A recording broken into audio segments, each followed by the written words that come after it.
अगर आप भी चाहते हैं कि रुदल पंजयार के YouTube चैनल से अन्य कलाकार का वीडियो सबसे पहले आप तक पहुंचे, तो हमारे चैनल रुदल पंजयार को सब्सक्राइब करें और घंटी के निशान को अवश्य दबाएं। धन्यवाद।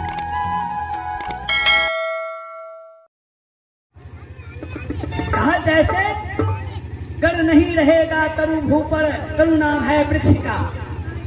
अगर यहाँ इस पृथ्वी पर आम का पेड़ न रहे तो फिर फल कैसे हो सकता है। उसी प्रकार से देवकी ना तुम रहेगी और न मेरा शत्रु पैदा लेगा। जैसे न रहेगी बांस न बजेगी बांसुरी, न तुम जिंदा रहेगी न तुमसे मेरा शत्रु पैदा लेगा। ऐसा सोचता हुआ कंस अपने हाथों में तलवार लिए बिल्कुल तैयार है देवकी को मारने के लिए। देवकी कहती है भैया, कंस कहता है कि तुम मुझे भैया नहीं कहेगी क्योंकि तुमने मेरा बहन नहीं है, तुम बैरिन है। इसलिए कंस तैयार है मारने के लिए। वसुदेव जी मन में सोच रहे हैं, वसुदेव जी मन में सोच रहे हैं, आहा भला बताओ बेचारी का तो कोई दोष नहीं है देवकी की। अभी देवकी की हाथ की मेहंदी भी नहीं छूटी है और अभी देवकी की हाथ की हल्दी भी नहीं छूटी है और यह दुष्ट कंस जो है देवकी को मारने के लिए बिना अपराध का तैयार है। आखिर मैं करूं तो क्या करूं।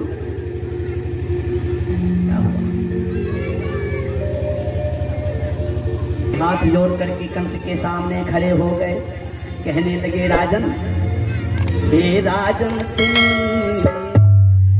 न्यायी होकर, हे राजन, तुम तो स्वयं दूसरों का फैसला देने वाले हो।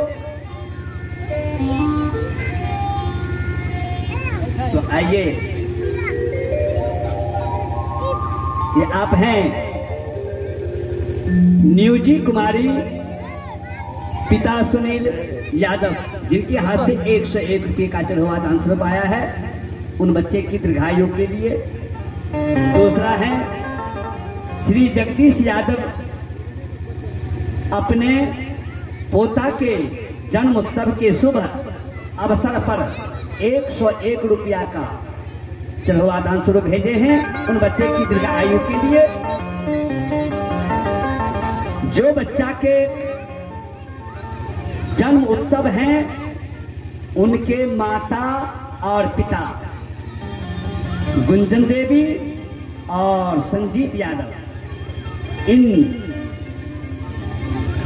दोनों माता पिता के हाथ से 501 रुपया का चढ़वा दान स्वरूप आया है उन बच्चे की दीर्घ आयु के लिए।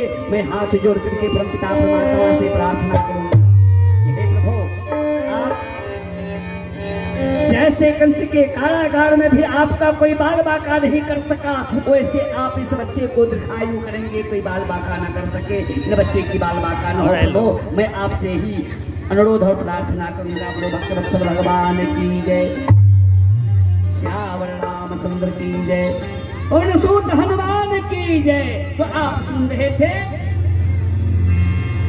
वसुदेव जी हाथ जोड़ करके कंस के सामने मन में तो सोच रहे हैं कि मैं कोशिश करता हूँ, यह दुष्ट तो किसी का बात ना माना है और ना मानेगा, लेकिन फिर भी मैं कोशिश करता हूँ, चाहे मुझे ही क्यों न मार दे। अगर देवकी को मार देगा तो मैं ही जिंदा रह के क्या करूंगा, चाहे मुझे ही मार दे, लेकिन फिर भी मैं कोशिश करता हूँ, देखो तो क्या होता है। वसुदेव जी हाथ जोड़ करके कंस से कहने लगे, हे राजन, तुम न्यायी होकर, तुम तो स्वयं दूसरों का फैसला देने वाले हो। राजन, तुझे मैं क्या फैसला दूं और क्या समझाऊं, क्या बताऊं कि हे राजन, तुम न्यायी होकर यह कैसा पाप कमाते हो। यह कैसा पाप कमाते हो, अरे खुद बुद्धिमान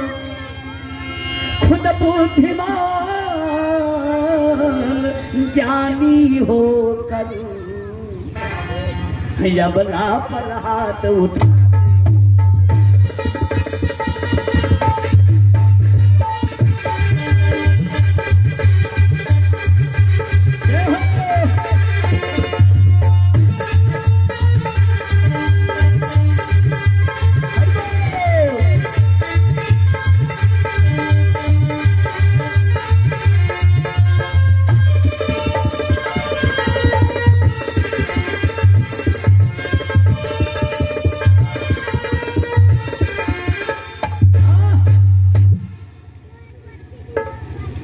वसुदेव जी हाथ जोड़ करके कंस के सामने खड़े हो जाते हैं और कहते हैं, हे राजन, आप तो स्वयं न्यायी हो, दूसरों का फैसला देने वाले हो, दूसरों को समझाने वाले हो, आपको कौन समझावे? आप तो स्वयं ज्ञानी हो, लेकिन इतने बड़े ज्ञानी हो करके भी आपने ऐसा गलती क्यों कर रहा है महाराज? एक अबला नारी देवकी के ऊपर आप अपनी मयांग तलवार तान करके तैयार हो। कंस ने कहा वसुदेव जी से, क्या आपने सुना नहीं आकाशवाणी को? आपने आकाशवाणी को नहीं सुना? वसुदेव जी कहते हैं, राजन, एक बात और मेरी सुन लिया जाए, इसलिए मैं आपसे रिक्वेस्ट करता हूं कि यह बहन चचेरी है,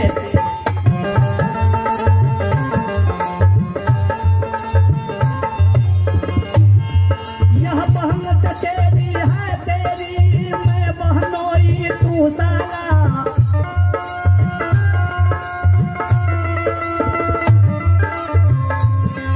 यह बहन चचेरी,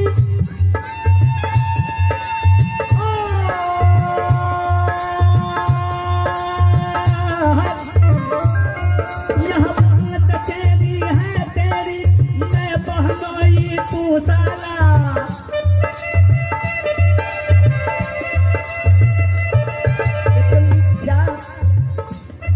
एक मिथ्या वाणी में पर कर इतना होते हो, मिथ्या वाणी में पर कर इतना होते हो।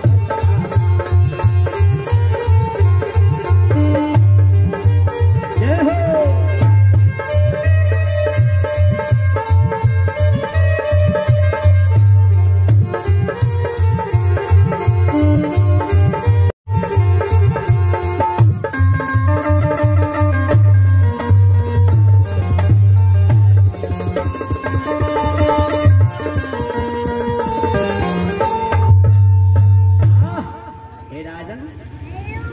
आकाशवाणी सुन करके आप इतने मतवाले हो रहे हो क्यों?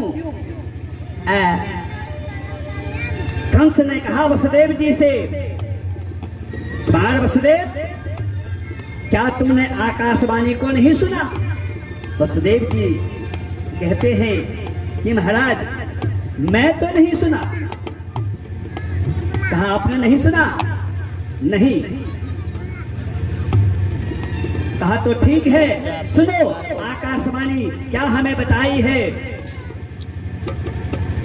किस देव की जिसको तुम पहुंचाने के लिए जा रहे हो, उसके ही गर्भ अष्टम से 8वां संतान जो पैदा लेगा वह तुम्हारा शत्रु बनेगा और तुम्हें मार करके यमपुरी पहुंचाएगा, तुम्हारे मद को चूर करेगा। इसलिए वसुदेव जी, न रहेगा बांस न बजेगी बांसुरी, न देवकी जिंदा रहेगी, न इससे शत्रु मेरा पैदा लेगा। वसुदेव जी कहते हैं कि आहा हा हा राजन, यही बात है। कहा जी हाँ, यही बात है। कहा फिर तो कोई बात नहीं है, चिंता करने की बात नहीं है। ऐसा कीजिए राजन, आपको हमारे ऊपर विश्वास है? कहा बिल्कुल। अगर आपके ऊपर विश्वास नहीं होता तो 3 बहन मैंने आपको पहले दे चुका हूं और चौथी बहन ये भी मैंने आपको ही दिया। क्यों? मेरे नजर में आपके समान, आपके सदृश दूसरा कोई वर नहीं बुझाया। आपके जैसा भला और इंसान हमारे जन्म दूसरा कोई नहीं आया, तभी तो मैं चार भगवान आपको दे दिया। फिर तो राजन कोई बात नहीं, जब हमारे ऊपर आपको इतनी विश्वास है तो एक काम करें, 8वां संतान है आपका शत्रु आकाशवाणी के माध्यम से कहा, जी हाँ ऐसा करो राजन, 8वां को कौन कहे, आप केवल देवकी की प्राण को बख्श दो, केवल देवकी की प्राण बख्श दो, देवकी की प्राण को छोड़ दो, तो मैं प्रतिज्ञा करता हूं आपके सामने कि 8वां को कौन कहे, देवकी से जितना संतान पैदा लेगा मैं आपके पास तक सबको पहुंच, संतान ही की सवाल है ना, देवकी की सवाल नहीं है, तो सबको मैं आप तक पहुंचा दूंगा, फिर आपका जैसा मर्जी होगा आप वैसा करेंगे। कंस ने जो वसुदेव जी की ऐसी बात को सुना तो वसुदेव जी तो बड़े ज्ञानी मूर्ति थे, इसलिए वसुदेव जी के ऊपर विश्वास करके उस समय कंस ने देवकी वसुदेव दोनों को छोड़ दिया। ध्यान देंगे उस समय देवकी वसुदेव को कारागार नहीं दिया है, उस समय छोड़ दिया गया है। वसुदेव जी के विश्वास के ऊपर, वसुदेव जी के कहना अनुसार उस दिन से वसुदेव जी और देवकी अपने घर पर आनंद पूर्वक समय को बिताने लगे। यहाँ तक समय बिता कि देवकी को 6 संतान तक छूट दिया गया। 6 संतान तक देवकी वसुदेव को कारागार में नहीं दिया है, ये अपने घर में ही है। जब 6 संतान तक देवकी वसुदेव कैद में नहीं गया है और कंस की अत्याचारी थोड़ा कम हो गया, देवता लोग आपस में मीटिंग किए, नारद जी आए, सब देवता को बिठाए, मीटिंग किया आपस में कि भाई अब तो एक बात गजब हो रहा है, तो क्या कंस की अत्याचारी जो है वह घट गया है। कंस की अत्याचारी जब तक नहीं बढ़ेगा तब तक भगवान विलंब करेंगे, भगवान अवतार नहीं होंगे। जब तक भगवान अवतार नहीं लेंगे तो निश्चर का नाश दूसरा को करने का सामर्थ्य पावर है ही नहीं दूसरा और किसी। कहा तो फिर कैसे होगा, जब तक कि कंस की अत्याचारी नहीं बढ़ेगा तो भगवान अवतार नहीं लेंगे। कंस ने तो अपनी अत्याचारी को रोक रखा है। नारद जी बोले कि ऐसा कीजिए, ये सब बात को मेरे ऊपर छोड़ दीजिए, अगर आप लोग हमारे ऊपर छोड़ देते हैं तो मैं इस काम को बना दूंगा भगवान के अवतार होने की। कहा बस तो इतना ही तो चाहिए। बस वहां से नारद जी पुनः चलते हैं उठ करके और आते ही कंस के दरबार में पहुंच जाते हैं और कंस की दरबार लगी हुई थी और कंस जो है अपने राज सिंहासन पर बैठ करके अपने सभा को संबोधित कर रहे थे।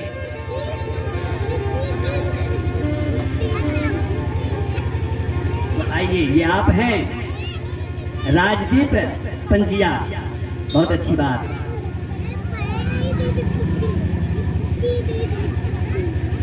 और ये क्या है हे बाबू,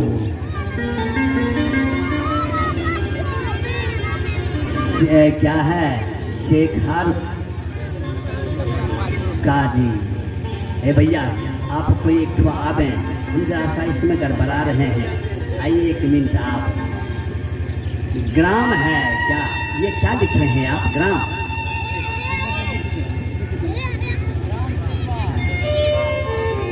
ही ना, मुझे समझ में नहीं रहा था। ग्राम सिरबार, और ये क्या है कुका जी, भाजी लिखे हैं। ऐसा लिखने में थोड़ा, हम लोग कम पढ़े लिखे हैं, बाबाजी आदमी है ना जी। बोलिए बोलो कृष्ण भगवान की जय। ग्राम सिरवार और हाँ